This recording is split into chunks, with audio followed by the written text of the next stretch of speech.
Hello student, आप सभी का स्वागत है हमारे चैनल YRS क्लास में। आज की इस वीडियो में हम अनसॉल्व पेपर में जो सामाजिक विज्ञान का जो सबसे पहला मॉडल पेपर है इसमें जो बहुविकल्पी प्रश्न और अतिलघुत्तरीय प्रश्न दिए गए हैं इसका उत्तर बताऊंगा। तो स्टूडेंट, इसके पहले के वीडियो में हमने जो खंड का में जो प्रश्न दिए गए थे, बहुविकल्पी प्रश्न और अतिलघुत्तरीय प्रश्न जो दिए गए थे, इसका उत्तर हमने बता दिया है।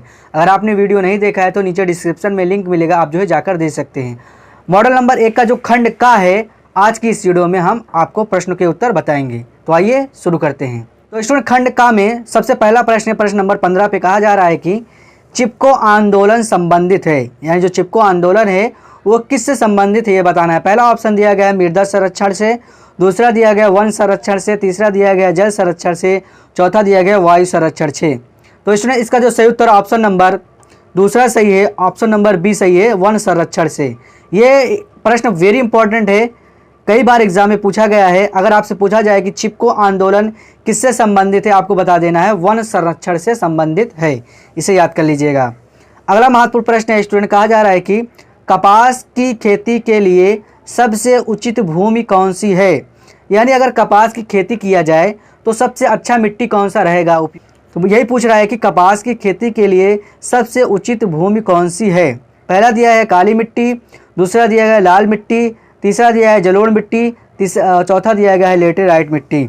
तो स्टूडेंट, इसका जो सही उत्तर ऑप्शन नंबर पहला सही है, काली मिट्टी। तो अगर आपसे पूछा जाए कि कपास की खेती के लिए सबसे उचित भूमि कौन सी है, तो आपको बता देना है काली मिट्टी, ऑप्शन नंबर पहला सही है।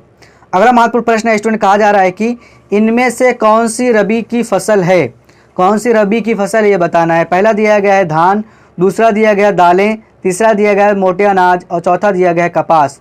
तो स्टूडेंट, इन चारों ऑप्शन में ऑप्शन नंबर आपका दूसरा सही है, दालें। दालें मतलब कोई भी दाल हो, जैसे चना, मटर, ये सब दालें जो हैं ये कौन सी फसल होती हैं, रबी की फसल होती हैं। तो इसमें पूछ रहा था कि कौन सी रबी की फसल है। चार ऑप्शन दिया गया था, धान, दालें, मोटे अनाज, कपास। तो आपको बता देना है दालें। तो सभी जो दालें हैं वो रबी की फसल हैं। अगला महत्वपूर्ण प्रश्न है स्टूडेंट, प्रश्न नंबर 18 पे कहा जा रहा है कि भारत में उपभोक्ता संरक्षण अधिनियम कब लागू किया गया, ये बताना है। तो पहला ऑप्शन दिया गया 1982, दूसरा है 1984, तीसरा है 1985 और चौथा है 1986। तो स्टूडेंट, इसका जो सही उत्तर ऑप्शन नंबर चौथा सही है, 1986 में जो है भारत में उपभोक्ता संरक्षण अधिनियम लागू किया गया था। कब लागू किया गया था? 1986, ऑप्शन नंबर चौथा सही है। अगला महत्वपूर्ण प्रश्न है स्टूडेंट, कहा जा रहा है कि निम्न में से आधारभूत उद्योग कौन सा है, कौन सा है ये बताना है। आधारभूत उद्योग कौन सा ये बताना है। पहला दिया गया है चाय, दूसरा दिया गया है चीनी, तीसरा दिया गया है लोहा और चौथा दिया गया है जूट। तो स्टूडेंट, इसका जो सही उत्तर है इन चारों में ऑप्शन नंबर तीसरा सही है, लोहा। आधारभूत उद्योग कौन सा है, वो है लोहा का उद्योग, ऑप्शन नंबर तीसरा सही है। अगला प्रश्न है स्टूडेंट, कहा जा रहा है प्रश्न नंबर 20 पे, भारत में करेंसी नोट जारी करने का एकाधिकार किसे प्राप्त है। वेरी इंपॉर्टेंट क्वेश्चन है, बहुत बार एग्जाम में ये पूछा गया, इसे भी ज़रूर याद कर लीजिएगा। पहला ऑप्शन है रिजर्व बैंक ऑफ इंडिया को, दूसरा स्टेट बैंक ऑफ इंडिया को, तीसरा है पंजाब नेशनल बैंक, फिर चौथा है बैंक ऑफ बड़ौदा को। यानी इन चारों में कौन सा ऐसा बैंक है जो भारत में जो करेंसी नोट वगैरह जो छापते हैं 10, 20, 100, 1000, 2000 का, कौन से ऐसे बैंक है। तो इन चारों ऑप्शन में ऑप्शन नंबर पहला सही है, रिजर्व बैंक ऑफ इंडिया।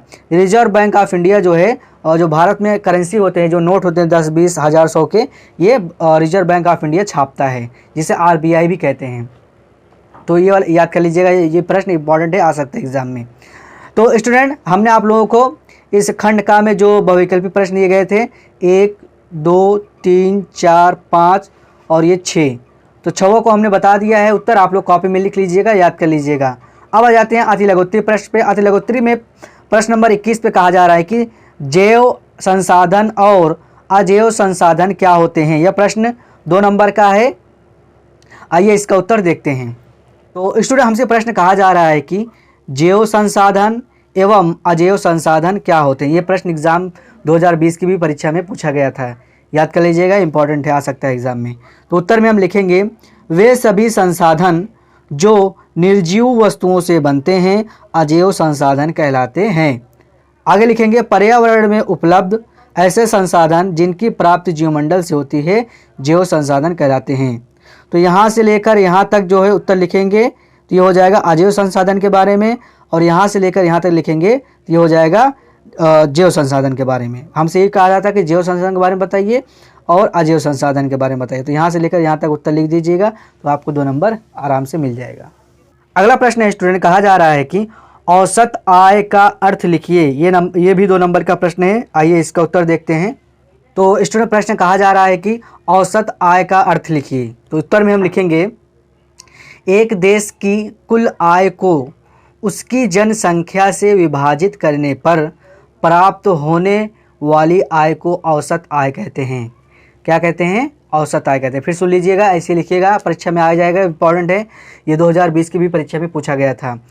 औसत आय का क्या, औसत आय का अर्थ लिखिए। तो आपको लिखना है एक देश की कुल आय को उसकी जनसंख्या से विभाजित करने पर, विभाजित मतलब भाग देने पर, विभाजित करने पर प्राप्त होने वाली आय को औसत आय कहते हैं। इस तरह से लिखिएगा, उत्तर कंप्लीट हो जाएगा और आपको 2 नंबर मिल जाएगा।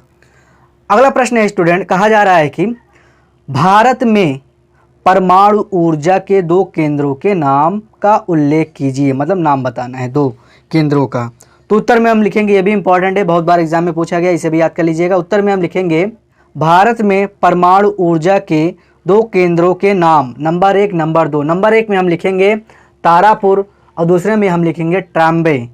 2 पूछ रहा था, 2 बताना है। नंबर 1 में आपको लिखना है तारापुर और नंबर 2 में लिखना है ट्राम्बे। इस तरह से उत्तर कंप्लीट हो जाएगा और आपको 2 नंबर मिल जाएगा। तो स्टूडेंट ये थे जो है जो अनसॉल्व का पेपर था मॉडल नंबर 1 में खंड का जो प्रश्न थे, बहुविकल्पी प्रश्न और जो अतिलघुत्तरीय प्रश्न थे, हमने आपको उत्तर बता दिया है। ये सभी प्रश्न इंपॉर्टेंट है, परीक्षा में आ सकता है। आप लोग जो है कॉपी में अच्छे से लिख लीजिएगा और याद कर लीजिएगा। तो उम्मीद करता हूँ आप लोगों को यह वीडियो पसंद आया होगा। वीडियो पसंद आया वीडियो को लाइक कर दें, सब्सक्राइब कर दें। मिलते हैं अगली वीडियो में, तब तक के लिए थैंक यू।